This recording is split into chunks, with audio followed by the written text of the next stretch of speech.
सीता ने अपने बेटे रमन की शादी एक बहुत पढ़ी लिखी लड़की दिव्या से करवाई है। सीता को इस बात का बहुत घमंड है कि उसकी बहू बहुत पढ़ी लिखी है। अब सास का ये घमंड बरकरार रहेगा या उसका ये घमंड बहू जल्दी ही तोड़ देगी? आइए जानते हैं हम अपनी इस कहानी में। एक दिन सीता ने अपने बहू बेटे से कहा, रमन, मैं तुम दोनों की शादी की पार्टी देना चाहती हूँ। क्यों माँ, हमने शादी में तो कर दिया इतना खर्चा, अब क्या ज़रूरत है पार्टी देने की? ज़रूरत है बेटा, मैं सबको दिखाना चाहती हूँ कि मेरी बहू कितनी पढ़ी लिखी और समझदार है। मैं रिश्तेदारों और पड़ोसियों को अपनी बहू से मिलवाऊंगी। ठीक है माँ, आप दिखाओ सबको जिसको जो दिखाना है, मैं चलता हूँ। सीता पार्टी की तैयारी शुरू कर देती है और सारे रिश्तेदार, पड़ोसियों और दोस्तों को इस पार्टी में इनवाइट करती है। और इसी बीच वो अपनी भाभी को फ़ोन करती है। भाभी जी, कल शाम को पार्टी रखी है मैंने। अपने परिवार के सभी लोगों के साथ आना है और अपनी बहू को तो ज़रूर लेकर आना। सीता, तुमने अपनी बेटी की शादी इतनी धूमधाम से तो करी है, फिर क्यों पार्टी दे रही हो? अरे शादी के दौरान मेरी बहू किसी से कहाँ मिल पाई थी। अब मैं चाहती हूँ कि सबसे अच्छी तरह से मिल ले। वैसे भाभी, आपकी बहू कितना पढ़ी लिखी है? शायद मैट्रिक पास है ना? हाँ सीता, लेकिन तुम ये बार बार क्यों पूछ रही हो? वो इसलिए क्योंकि आपकी बहू सिर्फ मैट्रिक पास थी और आपने तो सारे खानदान में ढिंढोरा पीट रखा था। लेकिन मेरी बहू BA MA किए हुए है। लेकिन देखो, हम तो किसी से नहीं कहते। आपको तो इसलिए बता रही हूँ क्योंकि आप हमेशा चिल्ला चिल्ला कर सबको सुनाती रहती हो ना। तो सीता, तुमने मुझे ताने देने के लिए फ़ोन किया है क्या? अरे ना ना भाभी, मैं भला आपको ताने क्यों दूंगी। मैं तो बस बता रही हूँ। लेकिन भाभी, आप आना ज़रूर। चलिए फ़ोन रखती हूँ, अभी और लोगों को भी तो फ़ोन करना है। इस तरह सीता सारा दिन किसी को फ़ोन करती है तो किसी के घर जाकर उन्हें कल के फंक्शन के लिए इनवाइट करती है और शाम को अपनी बहू से कहती है, दिव्या बहू, तुमने कल की पार्टी की सारी तैयारी कर ली है ना? कहाँ माँ जी, कुछ समझ में ही नहीं आ रहा कैसे कपड़े पहनूं, कैसी ज्वेलरी पहनूं। आप ही कुछ बताइए ना, मुझे क्या करना चाहिए? अरे जो तूने शादी में पहने थे और उसके बाद भी तो कितनी सारी ड्रेस बनाई थी, उनमें से कुछ पहन ले। कम ऑन माँ जी, मैंने वो सारी ड्रेस एक एक बार पहन ली है। हाँ, तेरे लिए फंक्शन रखा है, इसलिए तेरा लुक सबसे अलग और सबसे अच्छा होना चाहिए। एक काम करते हैं, अभी मार्केट चलते हैं और कोई अच्छी सी ड्रेस लेकर आते हैं। मैचिंग ज्वेलरी और सैंडल भी ले लेंगे। हाँ हाँ बहू, जो जी में आए ले लेना बस। सीता और दिव्या ने मार्केट जाकर जमकर शॉपिंग की और अगले दिन पार्टी में लोगों का आना शुरू हो गया और दिव्या सारे मेहमानों के सामने अपनी पढ़ी लिखी बहू की बहुत तारीफ करती रही। धीरे धीरे सीता के सारे रिश्तेदारों, पड़ोसियों और दोस्तों को पता चल गया कि उसकी बहू बहुत ज़्यादा पढ़ी लिखी है। इसी तरह पार्टी खत्म हो गई। तो माँ, कैसी रही पार्टी? अब तो खुश हो ना आप? पार्टी तो अच्छी रही, हाँ बहुत खुश हूँ। आखिर सबको पता चल ही गया कि मैं बहू नहीं बल्कि चांद का टुकड़ा ढूंढ कर लाई हूँ। लेकिन घर पूरा खराब हो गया, काफ़ी टाइम लगेगा ठीक करने में। माँ जी, मैं तो बहुत थक गई हूँ, सोने जा रही हूँ मैं। हाँ माँ, मुझे भी ऑफिस जल्दी जाना है, ये काम कल कर लेंगे। ठीक है बेटा, सुबह कर लेंगे काम, अभी तो मैं भी थक गई हूँ। तीनों सोने चले जाते हैं। अगले दिन रमन जल्दी उठकर ऑफिस चला जाता है और दिव्या सुबह 11 बजे तक सोती रहती है।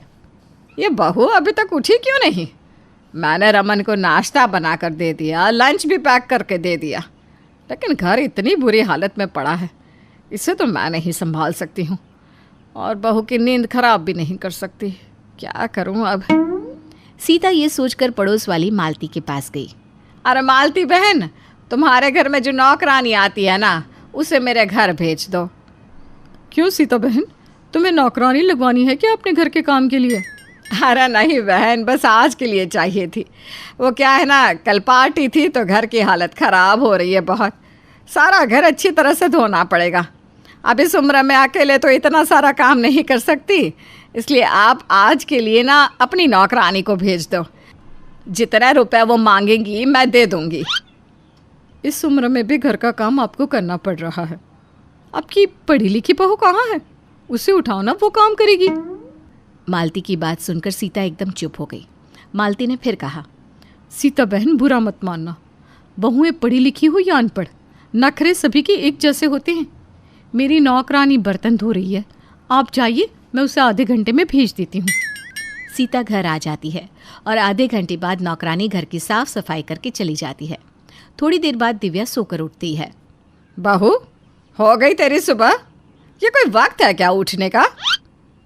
माँ जी, कल की पार्टी की वजह से बहुत थकान हो गई थी। लेकिन माँ जी, घर तो बहुत साफ सुथरा लग रहा है। किससे काम किया आपने? नहीं, मैंने नौकरानी बुला ली थी। ग्रेट, काम तो अच्छा करके गई है। माँ जी, आपने नाश्ते में कुछ बनाया है या वो भी मुझे ही बनाना पड़ेगा? बहू, वैसे तो अभी लंच का टाइम हो गया है, लेकिन मैंने बनाया है नाश्ता, लाती हूँ मैं। सीता अपनी बहू को नाश्ता लाकर दे देती है। दिव्या नाश्ता करके अपने झूठे बर्तन भी वहीं रखकर अपने कमरे में चली जाती है। सीता को ये सब देखकर बहुत गुस्सा आता है, लेकिन वो अपनी पढ़ी लिखी बहू से कुछ नहीं कहती और अपनी बहू के झूठे बर्तन भी खुद ही धोती है। दूसरे दिन सीता के घर पर उसकी बहन आती है। अरे गीता, कैसी है तू? बहुत अच्छा लगा तुझे देखकर। अब ये बता, तू पार्टी में क्यों नहीं आई? सीता दीदी, बहुत ज़रूरी काम था इसलिए आ नहीं सकी। पर देखिए, अब आ गई ना आपसे और आपकी बहू से मिलने। वैसे कहाँ है आपकी बहू? बुलाओ तो उसे। अपने कमरे में है, अभी बुलाती हूँ।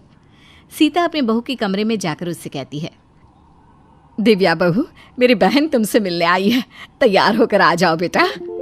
माँ जी, जब से शादी हुई है तब से आपके रिश्तेदारों ने जिंदगी खराब कर रखी है। कभी कोई मिलने आ जाता है, कभी कोई। अरे बहू, ऐसे क्यों बोल रही हो? नई नवेली दुल्हन से तो सब मिलने आते ही हैं। आप जाओ, मैं तैयार होकर आती हूँ। थोड़ी देर बाद दिव्या गीता से मिलने चली जाती है। देख गीता, आ गई मेरी बहू। नमस्ते मौसी जी। नमस्ते बहू। बहुत सुंदर है बहू तो। आ बहू, मेरे साथ बैठ। दिव्या गीता के पास बैठ तो जाती है, लेकिन उससे कोई बात नहीं करती। तभी सीता बोलती है, बहू जाओ, मौसी जी के लिए चाय बना कर ले आओ। माँ जी, मैं चाय बनाऊं? और कौन बनाएगा बहू? जाओ, बना कर लेकर आओ। दिव्या चाय बनाने चली तो जाती है, लेकिन उसका मुंह बन जाता है। गीता बहू का बना हुआ मुंह देख लेती है और सीता से कहती है, सीता दीदी, आपकी बहू को चाय बनानी नहीं आती क्या? आती तो है, वही तो बनाती है।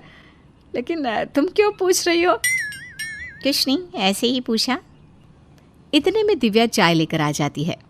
बहू चाय के साथ कुछ खाने के लिए भी ले आती ना। माँ जी, मुझे पता नहीं किचन में कौन सी चीज़ कहाँ रखी है। आप खुद जाकर ले आओ ना। और हाँ माँ जी, मैं अपने कमरे में जा रही हूँ, मुझे आप डिस्टर्ब मत करना। दिव्या की बातें सुनकर सीता को अपनी बहन के सामने शर्मिंदा होना पड़ा। गीता थोड़ी देर रुकी और अपने घर वापस जाने लगी तो उसने अपनी बहन से कहा, दीदी बुरा मत मानना, लेकिन आपकी बहू के रंग ढंग मुझे कुछ ठीक नहीं लगे। माना कि पढ़ी लिखी है, सुंदर है, लेकिन संस्कार नहीं है। इसे थोड़ा दबा कर रखो, नहीं तो आपके सर पर ही नाचेगी। तुम ठीक कह रही हो गीता, मुझे इस पर लगाम कसनी होगी। अब तीसरे दिन सीता सुबह अपने बेटे के कमरे में जाती है। वो देखती है कि रमन ऑफिस के लिए तैयार हो रहा था और दिव्या आराम से सो रही थी। ये देखकर उसे बहुत गुस्सा आया। दिव्या, दिव्या जल्दी उठो। अरे माँ, क्यों उठा रही हो सुबह सुबह? सोने दो ना मुझे। बहू, ये सोने का टाइम नहीं, उठने का टाइम है। तुम्हारा पति ऑफिस जाने के लिए तैयार हो रहा है और तुम आराम से सो रही हो। जाओ, जाकर जल्दी से नाश्ता बनाओ अपने पति के लिए। माँ जी, आपने मेरी नींद इसलिए ख़राब की कि मैं किचन में जाकर नाश्ता बनाऊं? और आपका बेटा छोटा बच्चा है जो अपने आप तैयार होकर ऑफिस नहीं जा सकता। आप जाइए यहाँ से और मुझे सोने दीजिए। सीता और दिव्या में सुबह सुबह ही लड़ाई होने लगी। रमन ने दोनों को चुप कराते हुए कहा, अरे माँ दिव्या, क्यों सुबह सुबह लड़ रही हो? चुप हो जाओ, मैं बाहर नाश्ता कर लूँगा। बेटा, कब तक करेगा बाहर से नाश्ता? समझा दे अपनी बीवी को इस घर के तौर तरीके, उसे अपनाने ही पड़ेंगे। सीता और उसकी बहू में झगड़ा होना रोज़ की बात हो गई। जिस सास को अपनी बहू की पढ़ाई पर इतना घमंड था, अब वही सास अपनी बहू की पढ़ाई से सबसे ज़्यादा परेशान थी। दिव्या अपनी सास की कोई बात नहीं सुनती और ना ही घर की किसी काम में उसका हाथ बटाती। ओमकार की तुलना सब श्रवण कुमार से करते थे। उसके लिए इस दुनिया में माँ बाप की जगह कोई नहीं ले सकता था। वो उनकी सारी बातें बिना कुछ सवाल जवाब किए मान लेता था। अपने माँ बाप की मर्जी से ही उसने सीमा नाम की लड़की से शादी भी कर ली। शादी के अगले दिन से ही सीमा ने एक सुशील आज्ञाकारी बहू की तरह अपनी जिम्मेदारियां संभालना शुरू कर दिया। सुबह उठकर किचन संभालना, घर के सारे कामकाज करना, अपने सास ससुर की सेवा करना, इन कामों में उसका पूरा दिन बीत जाता। लेकिन शाम होते होते उसके मन में एक उत्सुकता सी होने लगती ओमकार के घर वापस आने की। काम से आते ही बिना एक नज़र सीमा पर डाले ओमकार सीधा अपने माँ बाप के कमरे में चला जाता और एक कोने में बैठ के कुछ पढ़ना शुरू कर देता। सीमा खाना लेकर उसके पीछे जाती। अरे बहू, आओ तुम भी इधर बैठो। जी वो मैं इनके लिए खाना लाई थी। आज तुमने क्या बनाया है? सीमा ओमकार की तरफ बड़ी उत्सुकता से देखती है। अब जी पालक पनीर माँ जी, वो इनको पसंद है ना? हाँ, पालक पनीर मुझे पसंद है, लेकिन सिर्फ माँ के हाथ का। ओमकार की बात सुन सीमा को बहुत बुरा लगता है। अरे बेटा, सीमा भी किसी से कम खाना नहीं बनाती, तो खा के तो देख। माँ, आपको मालूम है ना कि मुझे सिर्फ आपके हाथ का खाना पसंद है। आप प्लीज़ मेरे लिए कुछ बना दीजिए, नहीं तो मैं ऐसे ही सो जाऊंगा। ओमकार का ये स्वभाव देखकर माँ थोड़ी परेशान सी हो जाती है। सीमा की आंखों में आंसू भर आते हैं और वो एकदम कमरे से दौड़कर बाहर चली जाती है। अगली सुबह सीमा फिर से ओमकार का दिल जीतने की कोशिश करती है। जब ओमकार नहाने जाते हैं तो उसकी शर्ट पैंट निकालकर उसके लिए इस्त्री कर देती है। वो जब नहाकर बाहर आता है, जी मैंने आपके ऑफिस के कपड़े इस्त्री कर दिए हैं, वहाँ बेड पर रखे हैं। ओमकार बेड की तरफ देखता है और फिर सीमा की ओर गुस्से से देखते हुए कहता है, जब तुम्हें पता नहीं है कि मुझे कौन से दिन क्या पहनना पसंद है, तो प्लीज अपनी तरफ से आगे बढ़ के काम मत किया करो। ये कहकर वो अपने कपड़े कपबोर्ड से निकाल कर पहनता है और ऑफिस के लिए चला जाता है। अपनी बीवी से इस तरह बात करना ये ओमकार का रोज का ही काम हो गया था, लेकिन फिर भी सीमा को उम्मीद थी। एक दिन हॉल में जब साथ में बैठकर सब लोग टीवी देख रहे होते हैं, ओमकार की माँ उससे कहती है, बेटा काफी दिन हो गए हैं तुम्हारी शादी को, क्यों ना तुम बहू को कहीं घुमाने ले जाओ। इस तरह तुम दोनों को कुछ समय साथ बिताने के लिए भी मिल जाएगा। माँ, आपको तो मालूम है मुझे कितना काम रहता है। अभी इन सब फालतू चीज़ों के लिए वक्त नहीं है मेरे पास। ये सब सुन सीमा अचानक से अपने कमरे में चली जाती है और जोर जोर से रोने लगती है। क्या मिलता है तुझे ये सब करके? वो बेचारी जब से घर आई है, एक भी दिन तूने उसे एहसास नहीं दिलाया कि ये घर उसका है। पर माँ ठीक ही तो है ना, ये घर उसका नहीं आपका है और आप मेरे हैं। इतना कहकर ओमकार वहां से चला जाता है। देखा भाग्यवान, हमारा बेटा एक अच्छा बेटा तो है, लेकिन पति नहीं। अब मुझे ही कुछ करना होगा। अगले दिन ओमकार के पिताजी मित्तल जी को फोन करते हैं। अरे मित्तल जी, ओमकार के काम में पैसे लगाने से तो अच्छा है कि आप ये पैसा पानी में फेंक दीजिए। अब क्यों जी, क्या हुआ? अरे मैं खुद लगा चुका हूँ, सब डूब गए। तभी सोचा आपको बता दूँ, आपके तो पैसे बच जाएं। अरे धन्यवाद जी। वैसे आपका नाम? आपका शुभ चिंतक। इतना कहकर वो फोन रख देते हैं। तभी ओमकार की माँ आ जाती है। अरे ये आप अपने ही बेटे के साथ? अरे भाग्यवान, ठहरो और देखो आगे आगे होता है क्या। एक दिन कमरे में बैठे हुए सीमा ओमकार को फोन पर किसी से बहस करते हुए सुन लेती है। ओमकार बहुत हड़बड़ी में कमरे में चक्कर काट रहा होता है। फोन पर बात करते हुए उसका चेहरा पसीने से तरबतर हो जाता है। लेकिन मित्तल जी, आप ऐसे कैसे कर सकते हैं? आपने वादा किया था कि आप इस प्रोजेक्ट में इन्वेस्ट करेंगे। मैं 2 साल से इस पर काम कर रहा हूँ। अब आखिरी मिनट पर आप मुझे ऐसा धोखा कैसे दे सकते हैं? ओमकार गुस्से में फोन काट देता है। सीमा अपने पति की हालत देख के बहुत परेशान हो जाती है और पूछती है, अगर आपको ऐतराज ना हो तो क्या आप अपनी इस उलझन को मेरे साथ बांट सकते हैं? तू इन चक्करों में मत पड़, ये तुम्हारे बस की बात नहीं है। तभी ओमकार के माता पिता भी आ जाते हैं। अरे बेटा, क्यों परेशान है इतना? क्या हुआ? अरे पिताजी, मैं बर्बाद हो गया। मित्तल जी ने पैसे लगाने से मना कर दिया। अरे बेटा, टेंशन ना ले, तूने मेहनत की है ना, तो तुझे इसका फल जरूर मिलेगा।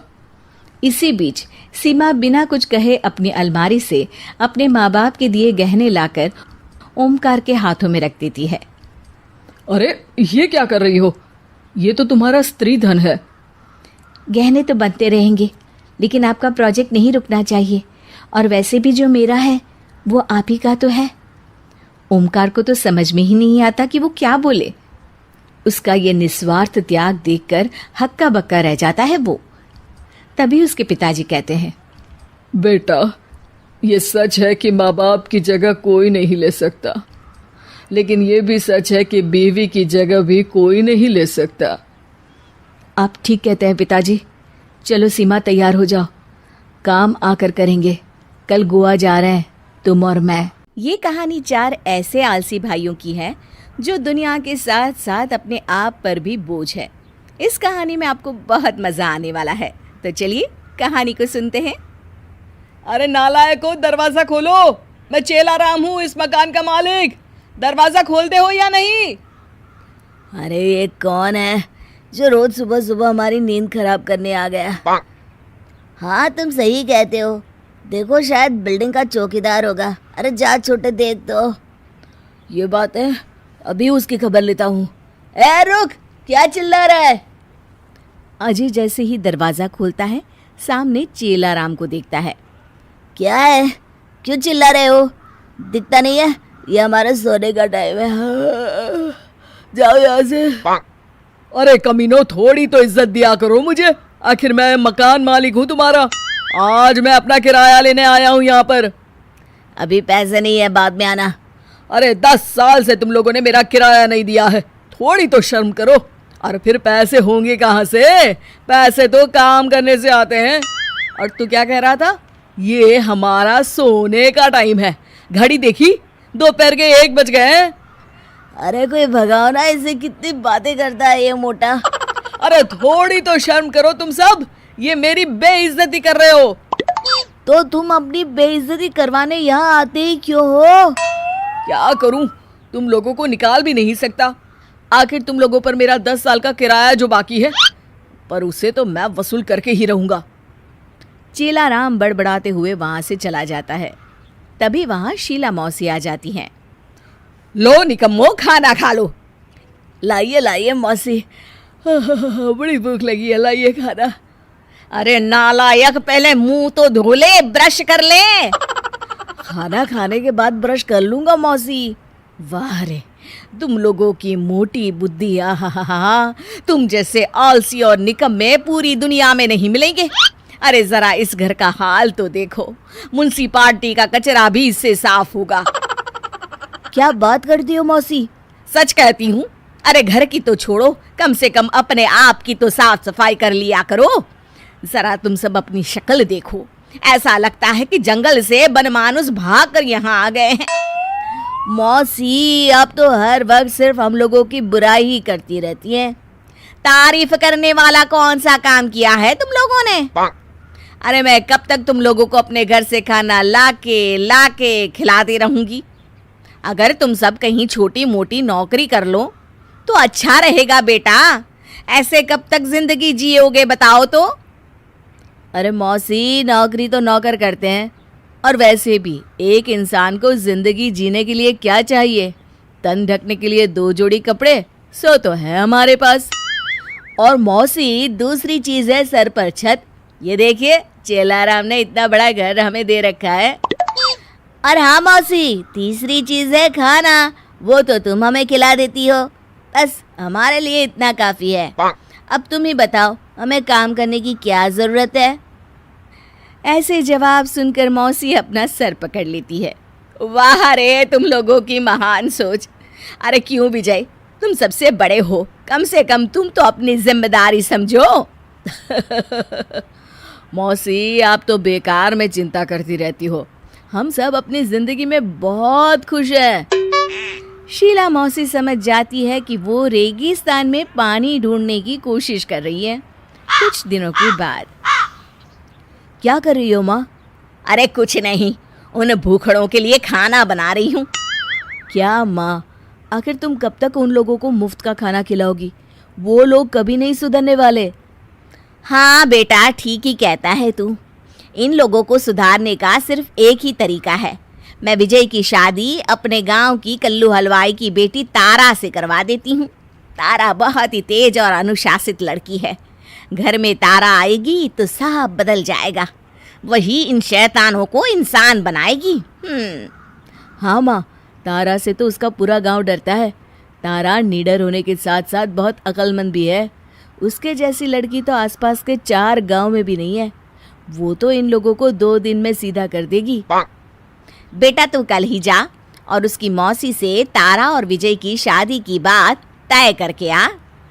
अगले दिन विजय तारा के गांव की तरफ निकल पड़ता है। चाय कैसी बनी है नरेश बेटा? तुम्हारी शहरी चाय का तो स्वाद नहीं मिलेगा। ऐसी बात नहीं है, चाय तो बहुत अच्छी है। अच्छा एक बात बताओ बेटा, जिस लड़के का रिश्ता तुम मेरी तारा के लिए लेकर आए हो, वो काम क्या करता है? मेरा मतलब है कितना कमाता है? अब कमाने का ऐसा है चाची की एक बार उसकी शादी हो जाए फिर कमाने भी लगेगा। हाय, इसका मतलब अभी कुछ नहीं कमाता? मैंने ऐसा कब कहा कमाता नहीं है, लेकिन अब रोज रोज तो आदमी जीत नहीं सकता ना, कभी कभी हार भी जाता है। हार जाता है मतलब? अब जुआ चीज ही ऐसी है ना। इसका मतलब लड़का जुआरी है? अरे चाची, आजकल किसी को बिगाड़ने वालों की कमी है क्या? अब किसी ने हाथ में पकड़ के बैठा दिया जुआ खेलने, तो आप ही बताइए भला इसमें उस बेचारे की क्या गलती है? एक बार उसकी शादी तारा से हो जाए फिर उसकी जुआ खेलने की आदत भी छूट जाएगी। बस बेटा, बहुत हो गया। तुमने मुझे बेवकूफ़ समझ रखा है क्या? अरे दुनिया में लड़कों का अकाल पड़ गया है जो मैं ऐसे निकम्मे लड़के से अपनी तारा की शादी कराऊंगी। जिस रास्ते से आए हो ना बेटा, उसी रास्ते से वापस लौट जाओ, समझे? नरेश वापस आकर सारी बात अपनी माँ को बताता है। अरे मूर्ख, तू वहाँ रिश्ता पक्का करवाने गया था या तुड़वाने? कोई इस तरह से शादी की बात करता है क्या? अब तो मुझे ही जाकर तारा की चाची से बात करनी पड़ेगी। अगले दिन ही शीला तारा की चाची को अपनी बातों से विजय और तारा की शादी के लिए राजी कर लेती है और कुछ दिनों के बाद दोनों की शादी हो जाती है। हे भगवान, इसे तुम लोग घर कहते हो? अरे इससे भला तो मेरे गांव में भैंस का तबेला है। मेरी समझ में नहीं आता तुम लोग यहाँ रहते कैसे हो? क्यों भाभी, इस घर में क्या खराबी है? खराबी घर में नहीं, तुम सबके दिमाग में है। तुम सब पहले बाजार से ये सामान लेकर आओ। थोड़ी देर के बाद सभी भाई बाजार से सामान लेकर घर पहुंचते हैं। अरे बाप रे बाप, ये किसका घर है? इतना साफ सुंदर। हमारा तो नहीं है, लगता है हम किसी और के घर में आ गए। अरे चलो चलो यहाँ से। रुको बेवकूफो, कहाँ जा रहे हो? ये तुम्हारा ही घर है। अरे हाँ भाभी, आपने तो इस घर का हुलिया ही बदल दिया। घर का हुलिया तो बदल गया, अब तुम लोगों की बारी है। क्यों, हम लोगों को क्या हुआ है? हमें क्या बुराई है? बुराई? जरा तुम सब अपनी शक्ल तो देखो, ऐसा लगता है जैसे डाकुओं का गिरोह यहाँ इकट्ठा हो गया है। देखा विजय भाई, भाभी हमें डाकू कह रही है। अरे तुम लोग तो डाकुओं से भी गए बीते हो, कम से कम वो भी रोज नहाते होंगे। चलो अभी क्या अभी, तुम सब नहा के आओ। अरे नहीं नहीं भाग्यवान, हम तो सिर्फ 15 अगस्त और दिवाली को ही नहाते हैं, और आज तो दोनों में से कुछ भी नहीं है। अच्छा ये बात है तो ठीक है, अब खाना भी तुम सबको 15 अगस्त और दिवाली को ही मिलेगा, समझ गए? अरे ऐसा गजब मत करना। तो ठीक है, ये रहा साबुन। चलो अच्छी तरह से सब नहा के आओ और ये जंगलियों वाले बाल भी काट के आओ। अरे ये क्या हो रहा है भाई इस घर में? हमारे इतने सुंदर बाल है, भला हम इसे क्यों कटवाए? क्या कहा तुमने? कुछ नहीं भाभी। तुम सब एक बात अच्छी तरह कान खोलकर सुन लो। आज के बाद इस घर में वही होगा जो मैं कहूंगी, और आज के बाद तुम सबको मुफ्त की रोटी नहीं मिलेगी। जो मेरे हाथ में पैसे कमा कर देगा उसे ही इस घर में खाना और रहने के लिए जगह मिलेगी। इस तरह सभी भाइयों को सुधारने के लिए तारा सख्त रवैया अपनाती है। अरे मर गया रे, मुझसे ये काम वाम नहीं होगा, थक गया मैं तो। अरे चुपचाप काम कर। हाँ, अगर शाम को भाभी के हाथ में तनख्वाह नहीं दी तो भाभी हमें घर में घुसने भी नहीं देगी। हाँ तुम सही कहते हो। इस तरह तारा के डर से धीरे धीरे उन सभी को काम करने की आदत पड़ जाती है। आज पता चला ये मेहनत करने के बाद खाना खाने का मज़ा ही कुछ और है। वाह कितना स्वादिष्ट खाना है। कुछ महीने बाद, ये लीजिए भाभी, मेरी इस महीने की तनख्वाह। भाभी ये मेरी तनख्वाह। सभी भाई एक एक कर अपनी तनख्वाह तारा के हाथ में रख देते हैं। ये लीजिए चेलाराम जी, आपका इस महीने का किराया। शुक्रिया बेटी, आज समझ में आया कि एक घर में औरत की क्या अहमियत होती है। तुमने तो इन शैतानों को इंसान बना दिया। आपने बिल्कुल सही कहा चेलाराम जी, आखिर मेरी बहू है ही इतनी गुनी और समझदार। निधि और मोहित की अरेंज मैरिज हुई है, लेकिन शादी के कुछ ही दिनों में निधि का अपने ससुराल के लिए प्यार मायके से ज्यादा बढ़ जाता है, जो रिश्तेदारों और उसकी मम्मी को डाइजेस्ट नहीं होता। क्या बात है बहू, तुम तो कुछ ही दिनों के अंदर ससुराल में ऐसे रम गई जैसे सदियों से यहीं रह रही हो। कहीं कोई झोलबाजी तो नहीं है ना? हाय दीदी, कैसी बात कर रही हो? मेरी बहू लाखों में एक है, इसमें झोलबाजी क्या? अरे भाई, आजकल के टाइम में किसी का पता नहीं, किसने जाना दोनों शादी से पहले ही एक दूसरे को जानते हो, और आपने हमें अरेंज मैरिज का लॉलीपॉप खिला दिया हो। अब लॉलीपॉप हो या चॉकलेट, सबने खा लिया ना, फिर क्या बातें बनाना। शायद आपको घर जाने के लिए देरी हो रही है। सास की बातें सुनकर मोहित की बुआ वहाँ से चली जाती है, जिस पर पूरा घर हंसने लगता है। माँ जी, हमने शादी से पहले एक दूसरे का नाम तक नहीं सुना था, फिर आपने बुआ जी को शक क्यों करने दिया? इसका जवाब मैं देता हूँ, क्योंकि तुम्हारी सास को किलसने वाले लोगों के अंदर आग भड़काने में बहुत मज़ा आता है। माँ का तो एक ही फंडा है, जो जले थोड़ी दूर चले, नहीं तो ये उन्हें भून ही देंगी। ई, क्लींच है, लेकिन लगता है काम का है। अरे तुम भी सीख लो, क्योंकि लोग कभी किसी चीज़ से सेटिस्फाइड नहीं होते, इसीलिए उन्हें एक्सप्लेन करना छोड़ो और मज़े में रहना सीखो। सास की बात गांठ मारकर निधि ससुराल के एडवेंचरस सफ़र पर निकल पड़ती है, जहां उसे हर दिन कुछ नया देखने, सीखने और सुनने को मिलता रहता है। इन्हीं सब के बीच एक साल कब और कहां बीत जाता है, वो निधि की माँ के अलावा और किसी को पता नहीं चलता। एक शाम निधि अपनी माँ से बात कर रही होती है। इतनी जल्दी तो लोग ब्रेकअप के बाद अपने एक्स को भी नहीं भूलते, जितनी जल्दी तुम शादी के बाद हमें भूल गई। मतलब एक साल में गिने चुने फोन कॉल और घर आना तो भूल ही जाओ। मुश्किल से 2 बार रहने आई, उसमें भी 4 दिन ससुराल की याद आ जाती थी। यही दिन देखने के लिए शादी की थी क्या हमने तेरी, कि ससुराल जाकर हमें दरकिनारे कर दे। अरे रे, शांत गदाधारी भीम शांत। अब मेरा ससुराल है ही ऐसा कि यहाँ कोई भी आए तो उसका वापस जाने का मन ही ना करे, और आपको तो खुश होना चाहिए कि बेटी ससुराल में खुश है। लोग बुरा ससुराल मिलने पर दुखी होते हैं, पर तुम तो अच्छा मिलने पर भी कुड़कुड़ कर रही हो माँ। तभी पीछे से निधि की सास बोलती है। अरे समधन जी, मेरी बहू पर नजर मत लगाओ और कुंडे की जगह 4 दिन वैकेशन बनाने यहीं आ जाओ। सुना माँ, कौन सी सास बहू की माँ को वैकेशन के लिए बुलाती है? ये मेरी सास है। शाम को मोहित ऑफिस से आते हुए तुम्हें लेते आएंगे। बाय। इससे पहले कि निधि की माँ कुछ बोलती, वो फ़ोन काट देती है और शाम को घर वापस आते हुए मोहित अपने ससुराल पहुँच जाता है। मम्मी जी, आप तैयार नहीं हुए? जल्दी करिए, आज हमारे यहाँ कुकिंग कंपटीशन है। मैं माँ को हारते हुए देखना मिस नहीं करना चाहता। आपकी बेटी बहुत बढ़िया खाना बनाती है। अरे नहीं बेटे, भला कभी कोई बेटी के ससुराल भी रहने जाता है क्या? अच्छा, वैसे मैं आपका बेटा, वो मेरा घर, और माँ बेटे के घर तो रह सकती है। हो गई प्रॉब्लम सॉल्व। चलिए। इन्हीं बातों और जिद में फंसाकर मोहित अपनी सास को घर ले आता है, जहां निधि और उसकी सास के बीच कुकिंग कंपटीशन चल रहा होता है और ससुर जी उन्हें चीयर करते हुए जोर जोर से चिल्ला रहे होते हैं। कमान बहू, आज इस बुढ़िया को हरा ही दो। सालों से इसे अपने खाने पर बहुत नाज है। इस साल वो टूटना चाहिए बहू, कमान। अरे थोड़ा पत्नी का भी साथ दे दो। अगर मुझे गुस्सा आ गया ना तो आपको अगले साल बहू भी खाना नहीं देगी। हाँ। घर का ऐसा माहौल देख निधि की माँ हैरान रह जाती है। इतना हैरान मत होइए।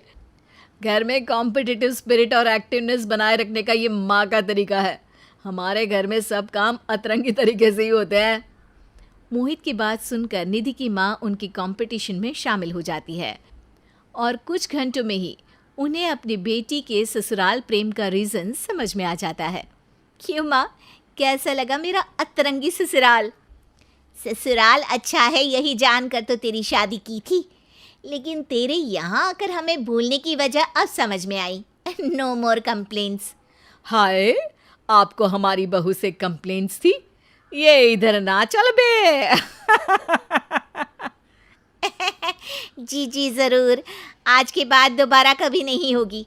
जहाँ मेरी बेटी को इतना प्यार मिल रहा है वहाँ से हमें क्या शिकायत होगी जी? प्यार का क्या है, जितना बांटो उतना कम। फिर इसे तो हमने बेटी बनाया है अपनी। Can't believe, too good to be true। वो आपको इसलिए लग रहा है क्योंकि लोगों ने ससुराल की इमेज हेल बनाई हुई है। पर माँ, मेरा ससुराल सही में जन्नत है। यहाँ सब एक दूसरे की बहुत इज्जत करते हैं, बात सुनते भी हैं और मानते भी हैं। समधन जी, हर चीज में नुक्स निकालना तो लोगों का काम है। उन्हें किसी के अच्छाई में बुराई निकालकर और बुरे की गॉसिप करके किसी भी तरह की बातें बनानी होती है। इसीलिए मेरा परिवार कभी किसी की बातों पर ध्यान ना देकर वही करता है जो उन्हें सही लगता है। बात तो आपकी बिल्कुल सही है समधन जी। मैं बहुत खुश हूँ और दुआ करती हूँ कि हर लड़की को मेरी बेटी जैसा ही ससुराल मिले। ओहो माँ, आपने तो सीधा सीधा पड़ोस वाले गॉसिप गैंग का बिजनेस ठप करने की दुआ ही मांग ली।